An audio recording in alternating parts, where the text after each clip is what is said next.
Good morning. আমার সকল শ্রোতাদের জানাই শুভ অভিনন্দন। আজকের কবিতা দোকানদার ও খরিদ্দার।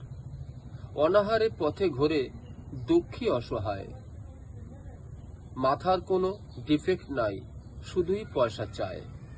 কুড়ে ঘরে আছে তার 2 ছেলে ও স্ত্রী। এক সময়ে ছিল সে সাইকেল সারাইয়ের মিস্ত্রি। চলতোও বেশ ভালোই। একদিন এক কাস্টমারকে দিল অনেক ধার। ধার নিয়ে পালিয়েছিল, আসেনি সে আর।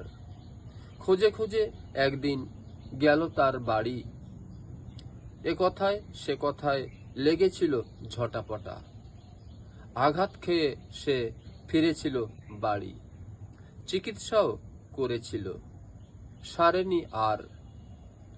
কাজকর্ম না করায় বসে গেল সংসার। ধন্যবাদ।